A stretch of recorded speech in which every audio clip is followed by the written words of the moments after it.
예, 안녕하십니까. 이번 시간이 벌써 2020년 코로나19 여파로 인해서 온라인 교육을 한 이후에 마지막 시간입니다. 어쩌다 보니까 이렇게 온라인으로 교육을 하다 보니 여러분과의 어떤 대화 이런 것들을 나눔이 굉장히 아쉬운 한 해였습니다. 자, 이번 시간은 우리가 인성 진로 프로그램의 기초를 살펴보겠습니다. 우리가 액션러닝을 하지 못하더라도 어떤 형태의 기법으로 이런 프로그램을 만들었는지 살펴보도록 하겠습니다. 그래서 이번 시간의 학습의 내용은 인성 진로 코칭의 필요성과 목적, 인성 핵심 역량, 그리고 인성 프로그램 액션 촉진 스킬은 어떤 것이 있는지를 살펴보도록 하겠습니다. 인성 진로 코칭의 필요성과 목적을 살펴보면은 먼저 필요성은 기존의 인성 교육은 주로 도덕 과목을 통해서 지식과 기능의 가르침을 전제로 해왔고, 또 학습자는 주어진 지식을 암기한 내용의 평가에 의해서 교육적 성취를 인정받아 왔습니다.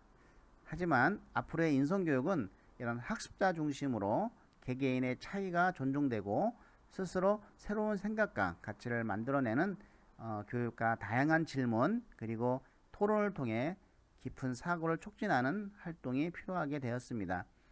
따라서 인간 중심적인 사고 공감 능력과 실천적인 인성교육의 인성 핵심 기능들을 융합하여 지속적이고 구체적인 창의력을 촉진시킬 수 있는 창의 인성 교육 환경의 요구가 점차 증가하고 있는 것이죠.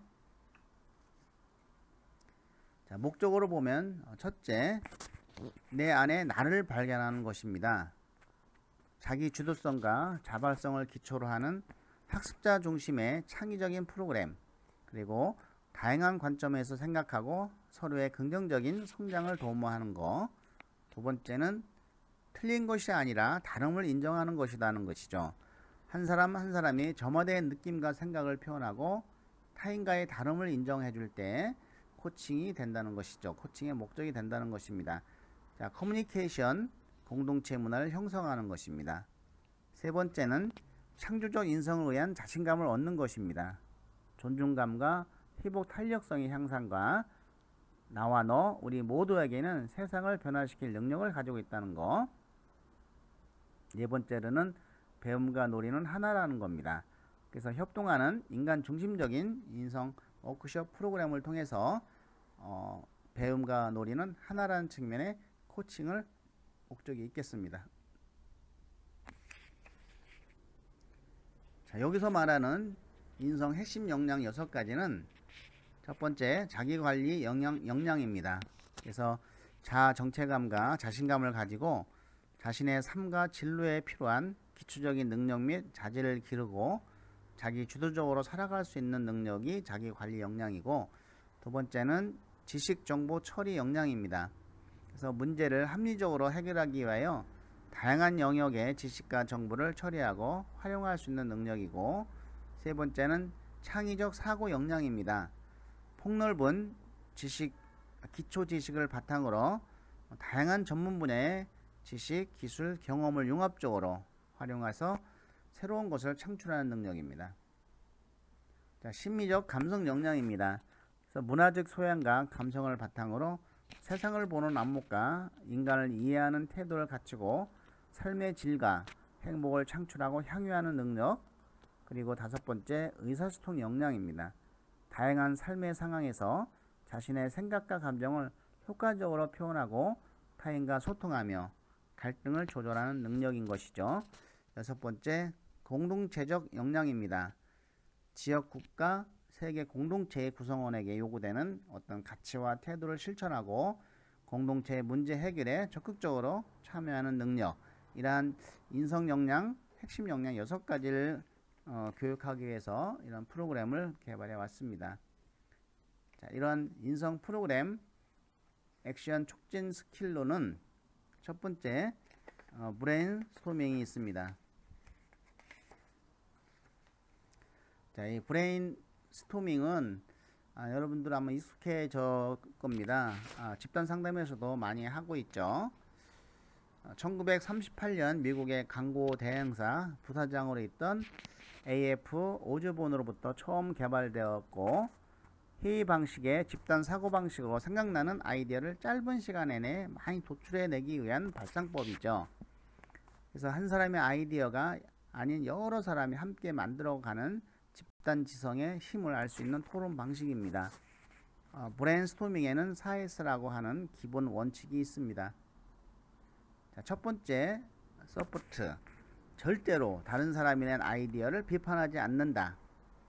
자, 아이디어의 옳고 그름에 대한 판단은 새로운 아이디어의 흐름을 차단하기 때문에 이러한 독창적인 아이디어가 발상되는 것을 억제합니다.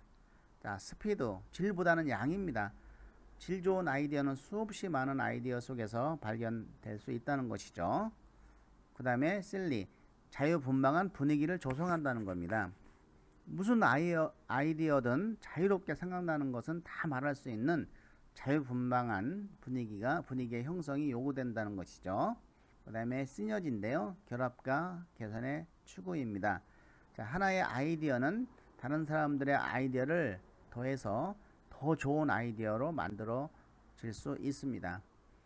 우리가 집단 상담에서 이전 성취 프로그램이나 노동부에서 하는 캡 프로그램 같은 경우에 특히 이제는 그 이력서 자기소개서를 할 때 자기소개서 이력서 작성 아이디어 모으기라는 걸 통해서 집단이 15명이면 돌아가면서 자, 이력서를 작성하는 방법을 한 가지씩 이야기하자. 이렇게 해서 한 사람은 그거를 이제 작성하는 거죠. 조에서 서기를 정해서 이걸 또 칠판에다가 적을 수도 있고, 그러면 만약에 생각이 안 나면 통과라고 외치자. 근데 2번 통과는 허용되지 않는다. 계속 연속적인 2번 통과는 가능한 한 그러기 때문에 그래서 그 아이디어를 이력서 작성하는 요령, 자, 브레인스토밍을 실시한다. 그러면 이제 오른쪽부터 돌아간다. 그러면 쭉 얘기하겠죠. 하나씩. 2개는 말고 하나씩만 대라는 것이죠. 이때 이제 절대로 다른 사람이 낸 아이디어를 비판하지 않는 것이죠. 아주 엉뚱한 얘기라도 비판하지 않고, 그렇게 해서 그 집단의 모든 아이디어가 다 바닥날 때까지 돌아가는 겁니다. 그러다 보면은 이제는 그 아이디어가 다 나오고, 그 중에서 이제 전문가가 이거는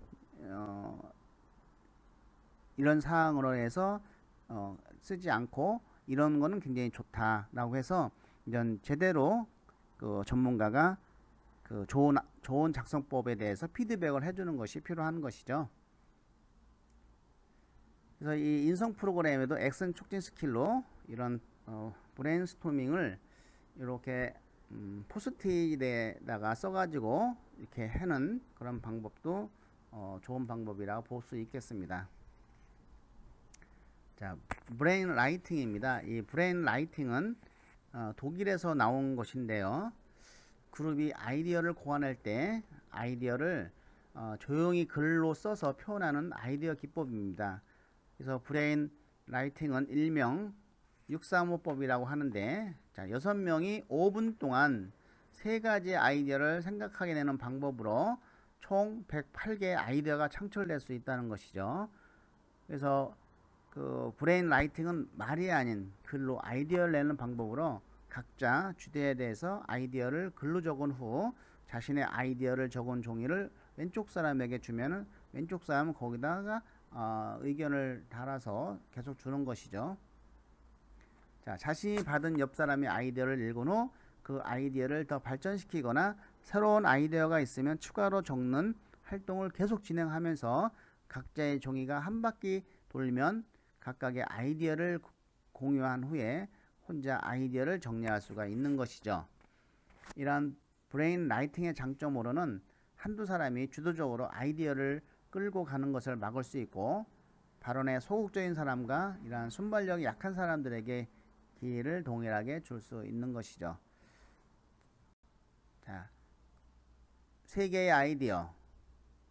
6명이 전부 냅니다. 그래서 3개 아이디어 곱하기 6명이면 18개의 아이디어가 나오고 한 명당 이 18개의 아이디어에 6명이 붙이니까 108개의 아이디어가 나온다는 것이죠.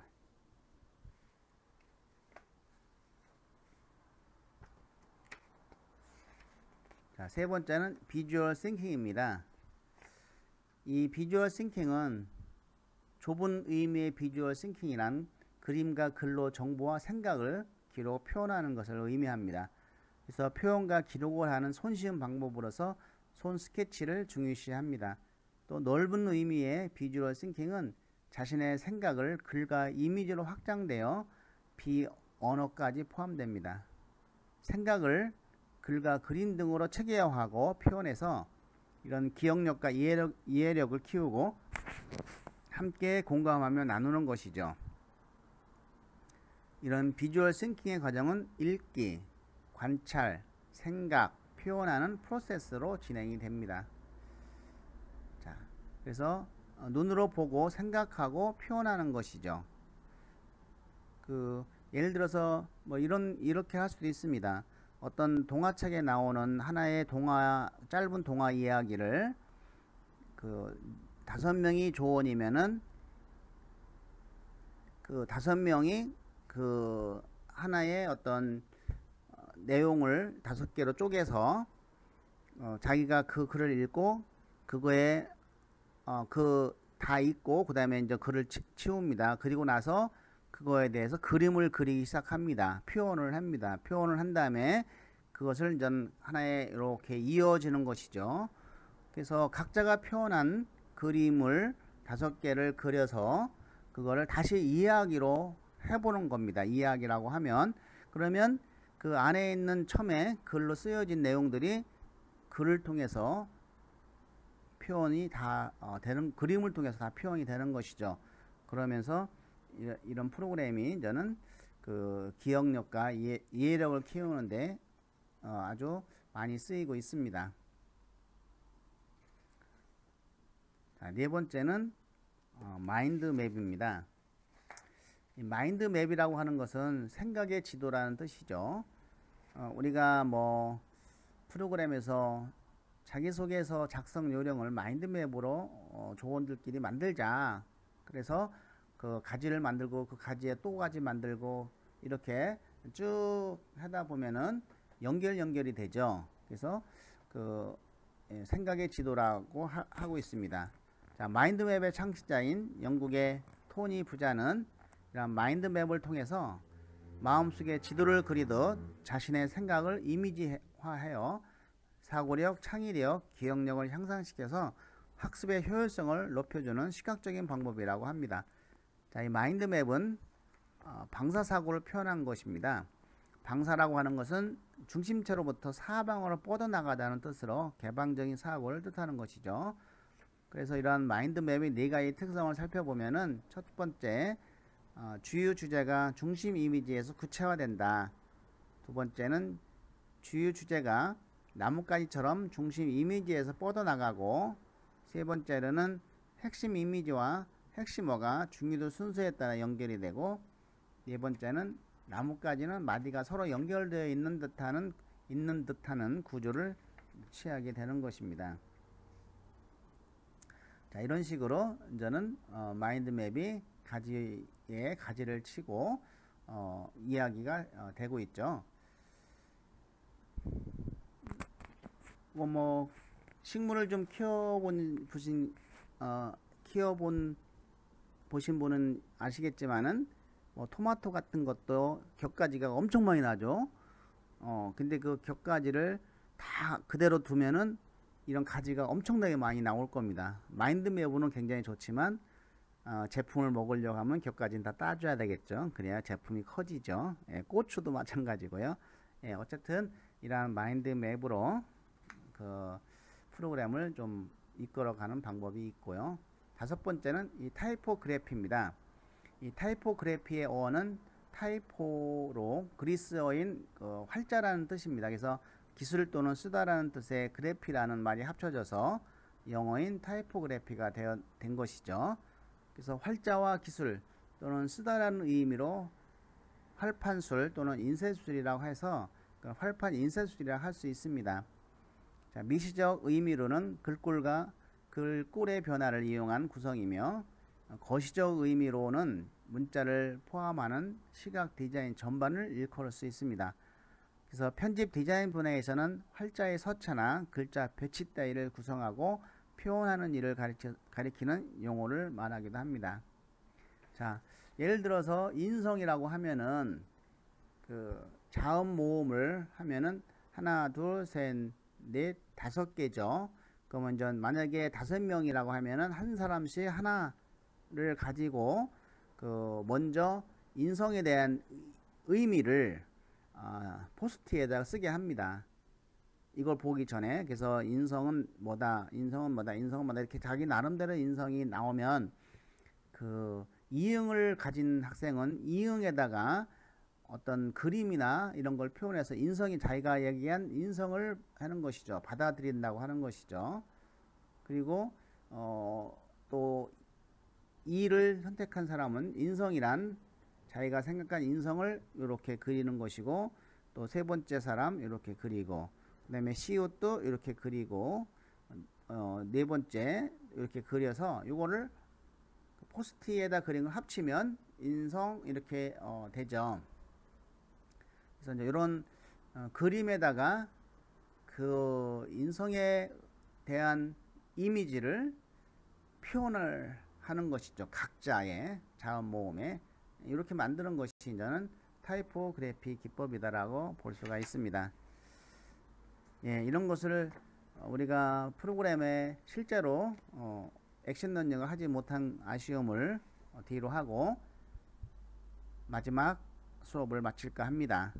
한 학기 동안 부족한 온라인 수업을 들으시느냐고 고생 많이 하셨습니다.